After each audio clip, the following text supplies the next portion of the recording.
राम राम। मी दीपक पुरुषोत्तम जोशी, मुक्काम देवगाव, तालुका पैठण, जिल्हा छत्रपती संभाजीनगर। मागील मी 6 वर्षापासून विना नांगरणी तंत्रज्ञानाने कापूस, तूर आणि रबी ज्वारी ह्या तीन पिकामध्ये मी शेती करत आहे। आज जे काही नवीन लोक आहेत यांना प्रत्यक्ष माझं गाव कुठं आहे हे बघण्यासाठी आज आम्ही धुळे सोलापूर हायवेवर उभा आहोत। इकडे आता आपण इकडनं सोलापूरकडनं गाड्या येत आहेत, पलीकडची बाजू सोलापूरकडे जाणारी आहे आणि हे अंदाजे संभाजीनगरपासून अंदाजे 30 किलोमीटरवर गाव आहे आणि येणाऱ्यांना सहज सोपं व्हावं आणि शक्य व्हावं तर आता हे माझ्या गावची कमान आहे मागे, त्या कमानीवर तुम्हाला केव्हाही कुठूनही आला तरी ते दिसेल। आणि आज जो व्हिडिओ करणार आहे विना नांगरणी तंत्रज्ञान काळाची गरज हा इत्तमभूत व्हिडिओ करणार आहे। त्याला वेळेची मर्यादा नाही आहे आणि जे इच्छुक शेतकरी असतील त्यांनी ऐकावं, ज्यांना माफक ऐकायचं असेल त्यांनी त्याचा विचार करावा। आता मी गावाकडे मार्गक्रमण करत आहोत आणि आता आपण थोड्याच वेळात माझ्या शेतात जातोय।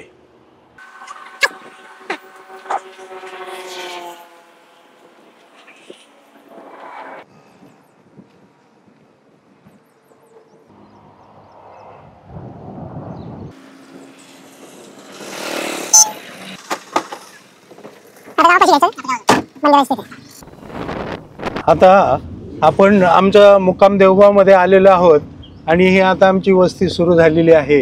आता हा नवीन रस्ता तयार झालेला आहे आमच्या गावाला। मागच्या वेळेला जेव्हा आम्ही शूट केलं त्यावेळेला रस्ता अत्यंत खराब होता, परंतु आता शासनाने फाट्यापासून तर म्हणजे हायवेपासून तर गावापर्यंत छान सिमेंट रोड बनवलेला आहे। हे माझं गाव आहे देवगाव। ह्या देवगावचं अंदाजा लोकसंख्या 2000 आहे। इथे एक पंचमुखी महादेवाचं पुरातन अहिल्याबाई होळकरांनी जीर्णोद्धार केलेलं मंदिर आहे आणि समोर जे पाहत आहोत हे मारुती मंदिर आहे। हे सुद्धा पुरातन आहे, आधी दगडी होतं, त्याला आता गावकऱ्यांनी जीर्णोद्धार करून त्याचा डागडुजी केलेली आहे। तर इथे हे आणि आमचं गावचं दैवत पंचमुखी महादेव मंदिर हा नवसाला पावणारा आहे।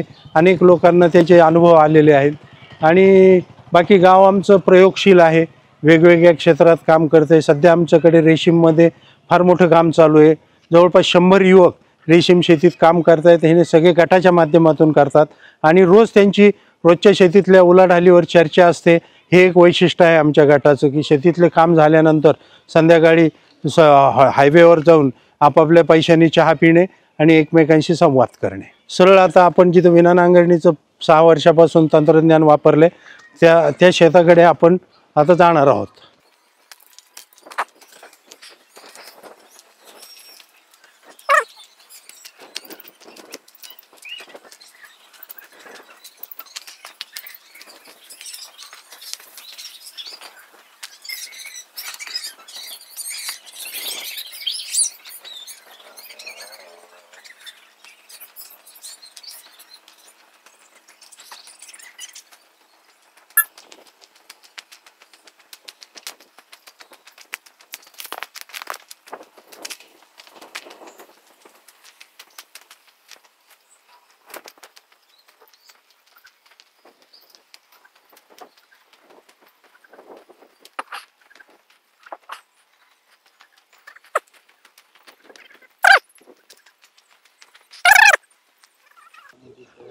आता हे माझ्या उजव्या बाजूला जे दिसतंय हे मागील 6 वर्षापासून विना नांगरणी तंत्रज्ञान वापर केलेलं शेत आहे।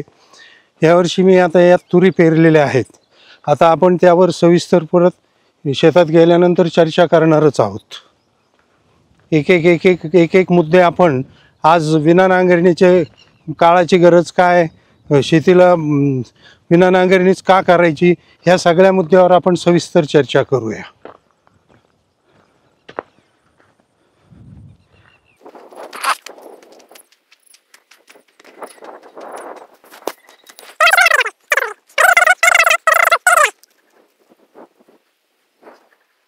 आता आपण ज्या शेतात उभे आहोत ह्या शेतात मागील 6 वर्षापासून कोणत्याही प्रकारची नांगरणी वखरणी केली गेलेली नाही, फक्त पेरणीपुरती जमीन हल्ली जाते आणि याचे आम्ही अनेक नवीन अनुभव, चांगले अनुभव आम्ही आज आपल्याला शेअर करणार आहे।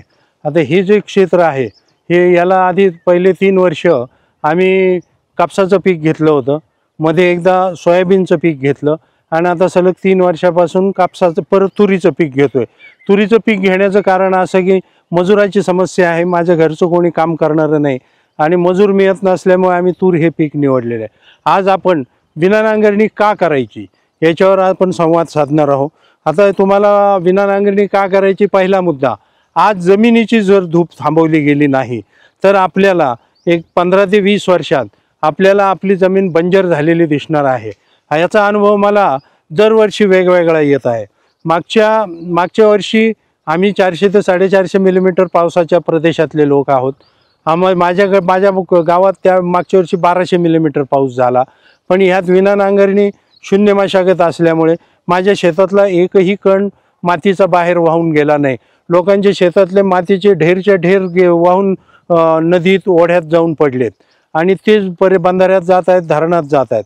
म्हणजे शासन अब्जो रुपये खर्च करून धरणं बांधतंय आणि ती धरणं आपण आपल्या अब्जो रुपये आपल्या शेतीत घालतोय आणि त्याला ते सुपीकतेसाठी आपण जे काय कष्ट करतोय, मेहनती करतोय, ते सगळे परत वाहून ओढ्यात जात आहेत। म्हणजे आपण पैसाच वाहून गेला असं म्हणायचं। तर यात आता ह्या तंत्रज्ञानात वापरताना अशी पद्धत आहे। आता हे जे 2 तुम्हाला रेषा दिसत आहेत ह्या 5 फुटावरच्या आहेत, याचे अवशेष हे असेच आहेत, याच्यामध्ये मी पेरणी केलेली आहे।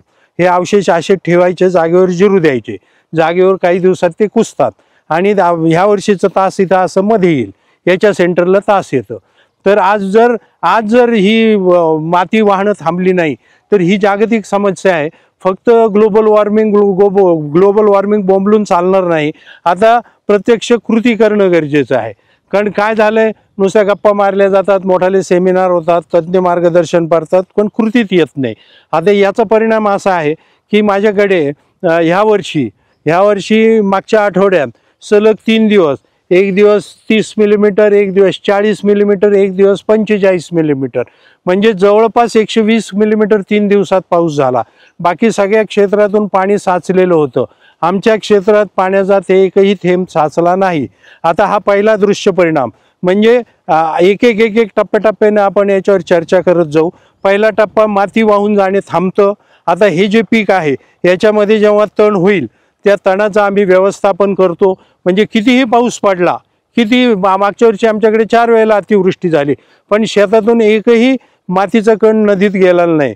तर मध्ये तण व्यवस्थापन करायचं, मुख्य पिकाची ओळ माफक स्वच्छ ठेवायची, ती अतिस्वच्छही नाही ठेवायची, त्यालाही तणाला त्याच्याबरोबर स्पर्धा करू द्यायची की ते जैविक कीड नियंत्रणाचं काम ते तण करतं। तर आणि माती थांबवण्याचं काम करतं।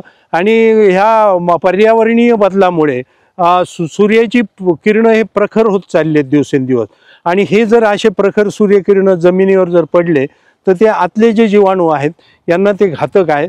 त्यामुळे जमिनी आच्छादित राहणं गरजेचं आहे। आणि हा जो पर्याय आहे, आता विना नांगरणी, शून्य मशागत आणि SRT शेती, हे 3 शब्द वेगवेगळे आहेत। फक्त यात थोडा बदल आहे। आपला कोणत्याच तंत्रज्ञानाला विरोध नाही। या तिन्ही तंत्रज्ञानात जमिनीची हलवाहलव कमीत कमी करणे आणि कमीत कमी मशागत करणे हाच उद्देश आहे। फक्त SRT मध्ये बेड येतात, तर आता त्या काही जशी परिस्थिती असेल की ज्यांचे घरचे करणारे आहेत किंवा क्षेत्र कमी आहे त्या ठिकाणी टोकन पद्धतीने लागवड केली तर चालते।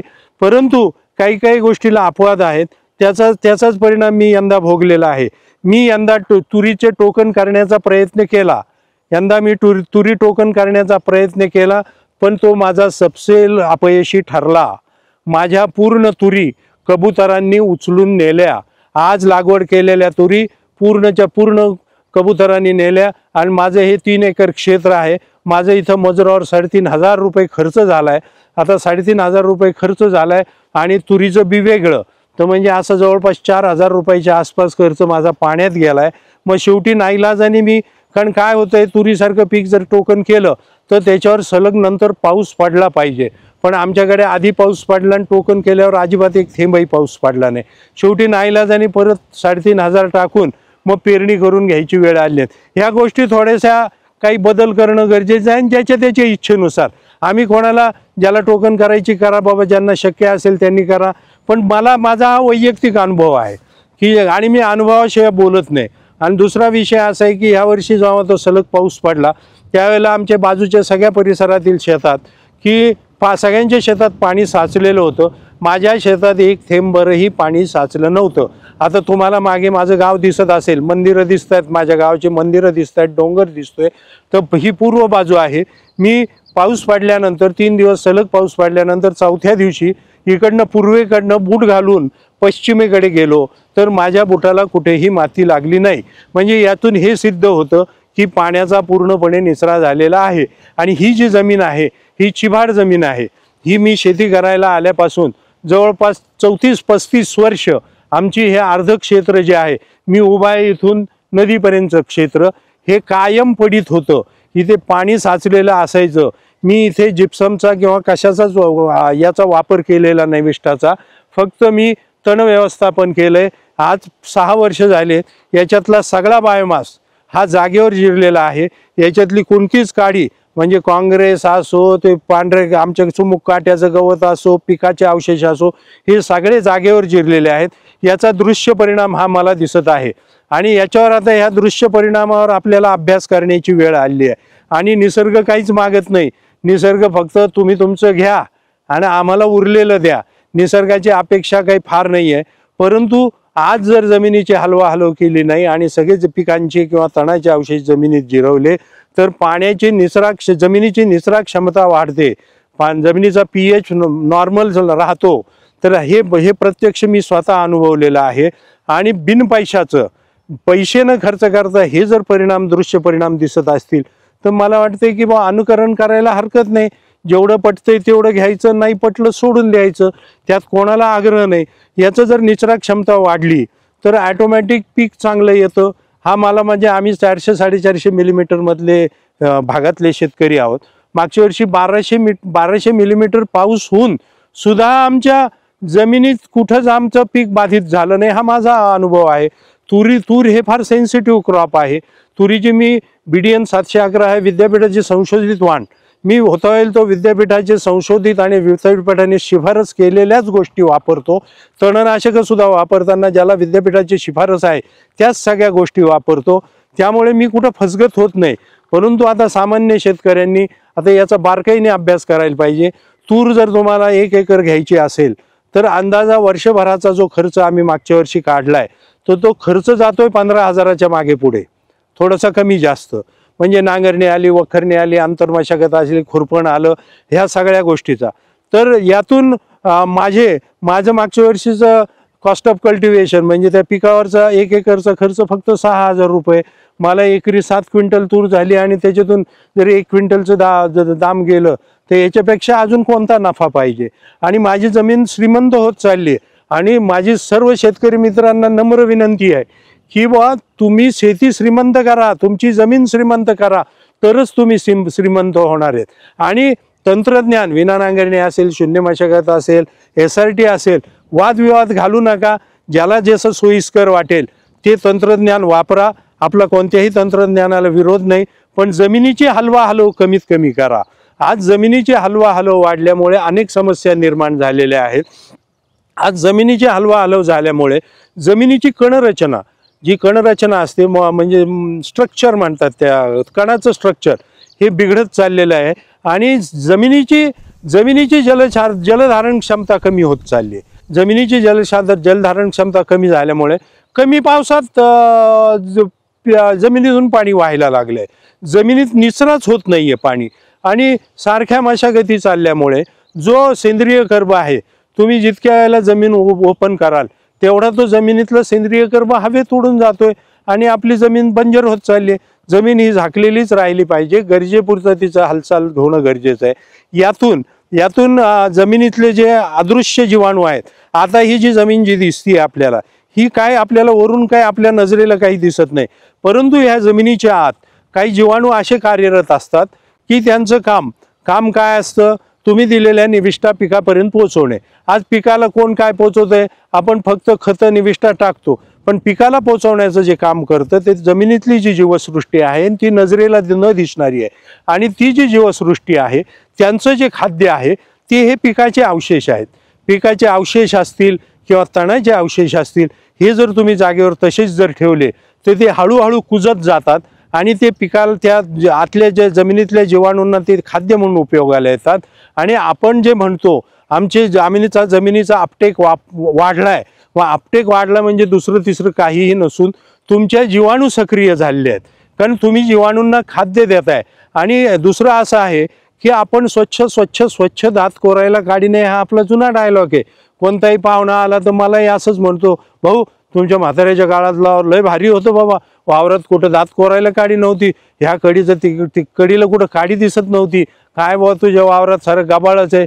पण आता गबाळाचेच शेतीचे दिवस आलेले, तुम्ही गबाळ नाही दिलं तर शेती हळूहळू नापिकतेकडे जाणार आहे आणि पिकाला तुम्ही कितीही खतं टाकले तर ते जागेवर राहणार आहे आणि ते जमिनीच्या दृष्टीने घातक आहेत। आज जे केमिकल्स जे फर्टिलायझर्स आहेत ह्या खतांचा अपटेक होत नसल्यामुळे जमिनीत तसेच स्थिर राहतात आणि ते जेव्हा पाऊस पडतो तेव्हा त्या पाण्याच्या निचऱ्यातून जमिनीतल्या पाण्यात मिसळतात आणि ते ऑटोमॅटिक ते पाणी ओढ्या नाल्यांकडे जातं आणि आपण जे म्हणतोय की आजकाल खताच्या वापरामुळे पाणी खराब होते, तो हा परिणाम आहे। त्यामुळे जीवसृष्टी आणि ही जी जीवसृष्टी न दिसणारी जीवसृष्टी आहे जी कार्यरत असते, आज जमिनीच्या खाली इथं जर तुम्ही पाहिलं तर तुम्हाला काहीही दिसणार नाही, परंतु आत एक जीवसृष्टी काम करत असते, तर ते तुम्हाला दिसत नाही।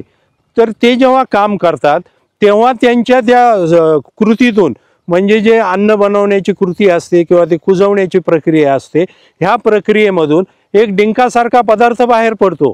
त्याला मला शास्त्रीय नाव माहीत नाही कारण मी कला शाखेचा पदवीधर आहे, मी तेवढं विज्ञानाच्या बाबतीत अनभिज्ञ आहे।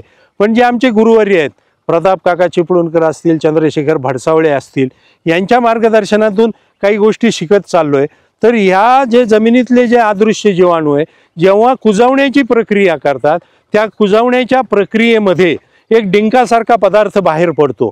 तो डिंकासारखा पदार्थ आपल्या जमिनीची कर्णरचना बदलून टाकतो आणि जमिनीची कर्णरचना ही दाणेदार होते आणि जशी तुमची जमिनीची कर्णरचना दाणेदार होईल तसं ते जमिनीची जलधारण क्षमता वाढते।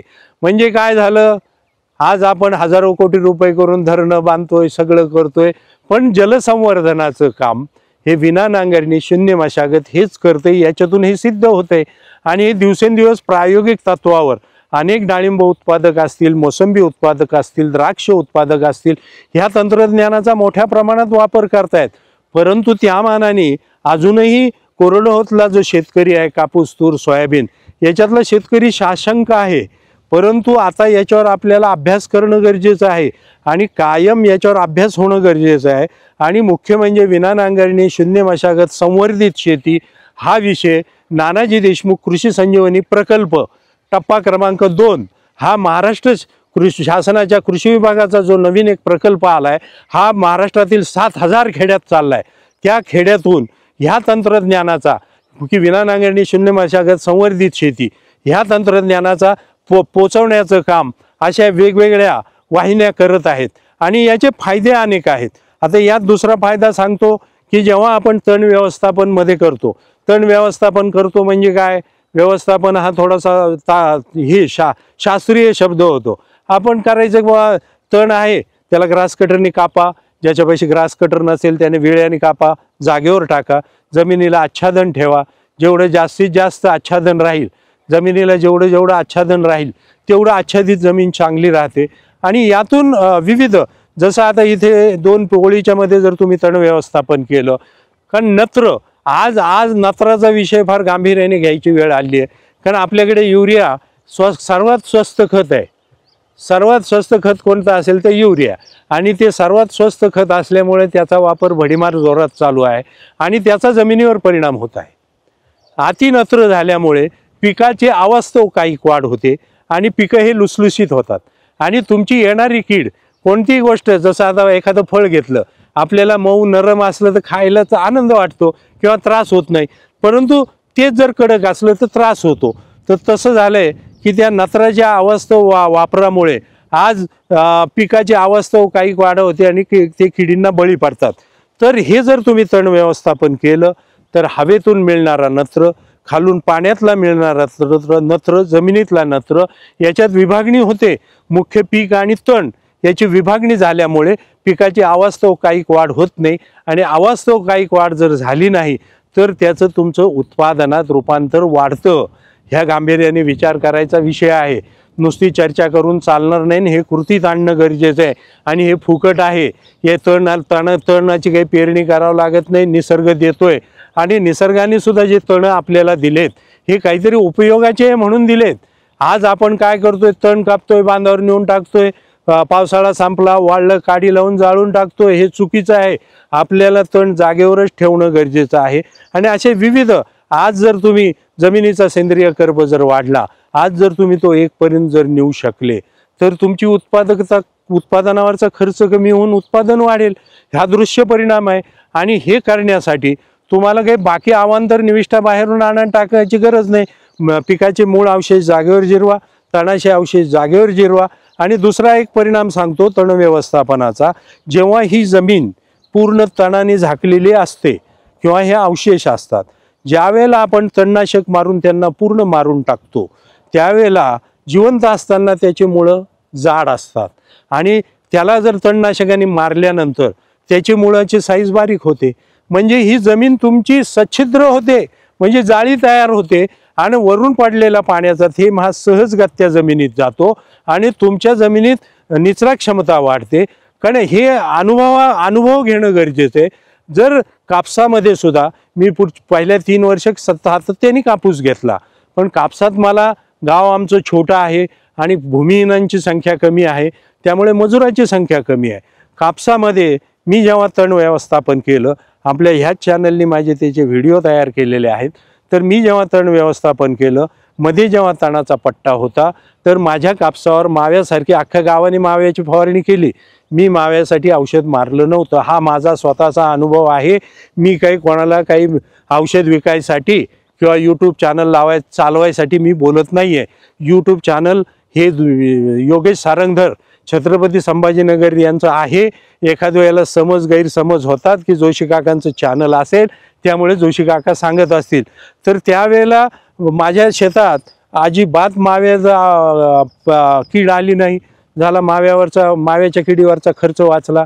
त्यानंतर त्याच्या पुढच्या वर्षी मी असा अनुभव घेतला की अख्ख्या गावाने थ्रिप्ससाठी औषधाची फवारणी केली. मी थ्रिप्ससाठी औषध मारलं नाही. आणि जेव्हा अनुभव घेतला की मधल्या तणातून जेव्हा चाललो, जे थ्रिप्सचे आपण उडणारे जे कीटक म्हणतो, ते सगळ्यांचं आवडतं खाद्य तणमध्ये होतं.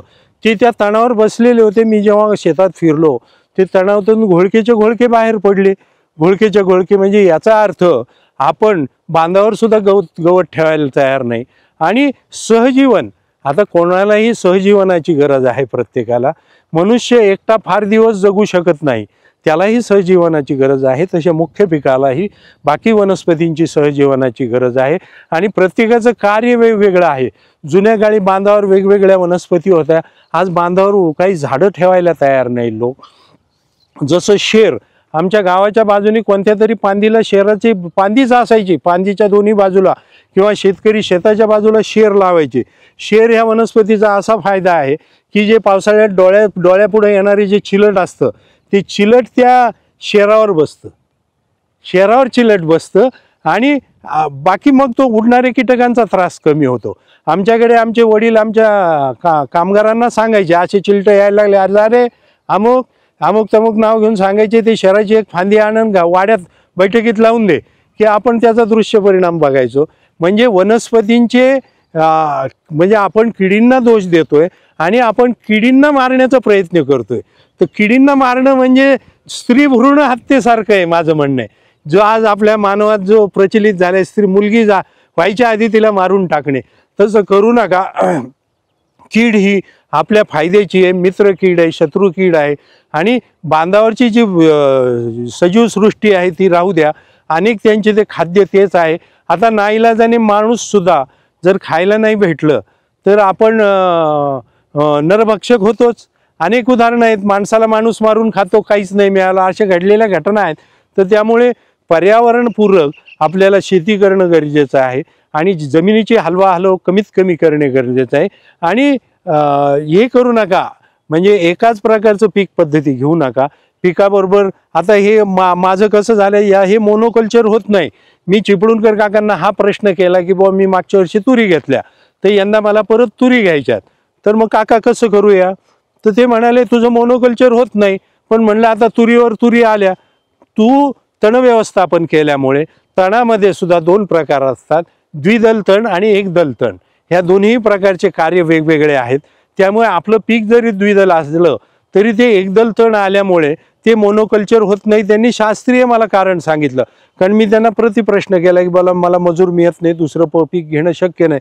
ते म्हणजे बिलकुल करा. आता आम्ही पेरताना काय करतो, आता आम्ही पेरणी करून टाकलेली आहे या शेतात.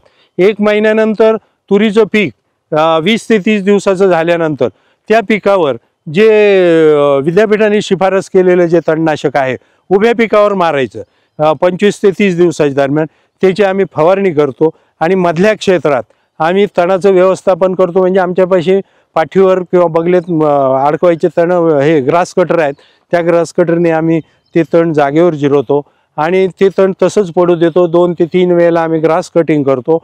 आणि हंगामाच्या शेवटी अंदाजा पूर्व उत्तरा नक्षत्र, आपल्याकडे उत्तरा झालं म्हणजे पावसाळा संपला, हस्त लागला म्हणजे पावसाळा संपला, असा आपला जुना प्रघात आहे आणि ते अजूनही चालू आहे. तर आम्ही त्यावेळेला पूर्वाच्या नंतर पूर्व किंवा उत्तरा नक्षत्रात मधल्या क्षेत्रामध्ये तणनाशक मारून ते की उद्या सोंगणीच्या वेळेला अडचण येऊ नये. आता काय झालंय, मजुराची अडचणी पाहणं गरजेचं आहे, कारण मजूर थोड्या गोष्टीहून येत नाही अशी परिस्थिती आहे आजची. तर त्यामुळे आम्ही त्यावेळेला तणनाशक मारून देतो. तण जागेवर जिरवलं जातं आणि आपलं पुढचं काम सुकर होतं. आता यावर्षी मी थोडासा वेगळा प्रयत्न करून पाहिला, पण मला त्याच्यात अपयश आलं. हे ज्या दोरीच्या 2 ओळी आहेत, समजा हे दिसतंय, हे जे अवशेष आहेत, हे जे अवशेष जे आहेत उभे, याच्यामध्ये काय केलं होतं मी, ह्या अवशेषाच्याच बाजूला तुरी लावल्या आणि मधल्या सगळ्या तणावर ग्लायफोसेट मारून दिलं. पूर्ण जळालं, पूर्ण गवत जळालं, तूर उगवून आली. तूर जशी उगवून आली की 100 200 300 कबुतराचे घोळके माझ्या शेतात येऊन बसले, तूर सगळी फस्त करून टाकली. आणि म्हणजे हा माझा अनुभव आहे, तुम्हाला येईल याची खात्री नाही. आणि जो ज्याचं त्याचं स्किल आहे, मी त्याच्यात अपयशी झालो म्हणून मी टोकनला विरोध करत नाही, परंतु मग मी पेरणीला यावर्षी बदल करू म्हणलं, काहीतरी दुसरा प्रयोग. पण मला तो टोकनचा प्रयोग माझा तुरीत फेल गेलेला आहे. आणि आमच्या गावात अनेक जणांच्या, माझ्याच नाही अनेक जणांच्या तुरी सगळ्या पाखरांनी टोकरून टाकलेल्या आहेत. तर आम्ही हा सुवर्णमध्य साधलेला आहे. तर असं हे विविध प्रकारचं तंत्रज्ञान वापरणं आणि हे बहुगुणी तंत्रज्ञान आहे हो. आता मी काही तुम्हाला कोणतं दुकानातून औषध आणा का काही सांगितलेलं नाही ना. आता हे दसकट तुम्ही काय केले असते, वरचं तुराट्या आल्या, सरपण आलं, तुरी भेटल्या आणि मग धसकट द्यायला काय अडचण आहे. आणि ते तसेच पडना, ते काय आपल्याला त्रास देत आहेत. पण या स्वच्छतेच्या आहारी जाऊन आपण सगळं पर्यावरणाचा समतोल ढासळून टाकतोय. कारण सगळ्या गोष्टी सगळ्यांना गरजेच्या आहेत, हे पहिले प्राधान्याने लक्षात घेतलं पाहिजे सगळ्या शेतकऱ्यांनी. मी काही तज्ज्ञ नाही, मी काही सल्ला बिल्ला देत नाही. ज्याला पटलं ते करा, मी करतोय, मला पटतंय, माझी शेती सक्सेस आहे, मी 100% सक्सेस आहे. मी काही कोणाला दोष देत नाही. परंतु जमिनीची हलवाहलव कमी करा. म्हणजे जमिनीची हलवाहलव कमी झाली तर आपला आणि हलवा कमी करा, तण जागेवर जिरवा. ज्याला जसं कोणाला जसं ग्रास कटर चालत असेल ग्रास कटर वापरा, तणनाशक वापरा. ज्याच्या त्याच्या परीने सगळे अवशेष जागेवर जिरवा आणि आपली जमीन श्रीमंत करा. जितकी जमीन श्रीमंत करू, उद्या ती जमीन तुम्हाला श्रीमंत करणार आहे. ती काही तिचा आजची परिस्थिती अशी आहे, किती दुष्काळ पडू द्या तर शेतकऱ्याला पोटापुरतं पिकतं. ठीक आहे, जास्त नाही पण पोटापुरतं पिकतं. हे मी 40 वर्षातला माझा अनुभव आहे. त्यामुळे आता इथून पुढचा काळ बरं हे नाही आहे ना, नानाजी देशमुख कृषी संजीवनी प्रकल्प, हा प्रकल्प कृषी विभागाने वर्ल्ड बँकेच्या म्हणजे जागतिक बँकेच्या सपोर्टने म्हणजे त्यांच्या आर्थिक याच्यातून चालू आहे. तर जर जागतिक बँक ह्या तंत्रज्ञानाला सपोर्ट करते किंवा तंत्रज्ञानाचा वापर जास्तीत जास्त करा शेतकऱ्यांना सांगते, तर मग ते काहीतरी अभ्यास करून झाला असेल ना हा विषय. आणि आता तण देई धन असं एक चिपळूणकर काकांचं पुस्तक आहे. आता आपण तण म्हणलं की आपण दुश्मन समजत होतो, पण ते आता आम्हाला अनुभवाला येते आणि आम्ही पाहतोय. आणि पर्यावरणपूरक शेती करणं गरजेचं आहे. आणि रासायनिक खतं असतील, औषधावरचा वापर कमी करणं गरजेचं आहे. कारण पर्यावरण वाचवायचं जर असेल तर तुम्हालाच स्वतःला बदल करणं गरजेचं आहे. आणि सगळ्या शेतकऱ्यांना हात जोडून विनंती आहे, तुम्हाला कोणीच फुकट सांगायला येणार नाही भाऊ, कोणीच येणार नाही. आपल्यालाच आपलं करणं आहे. आपलं आता हाच माझा मी टोकन केली, शहाणपणा केला, मलाच माझा प्रश्न सोडवावा लागला.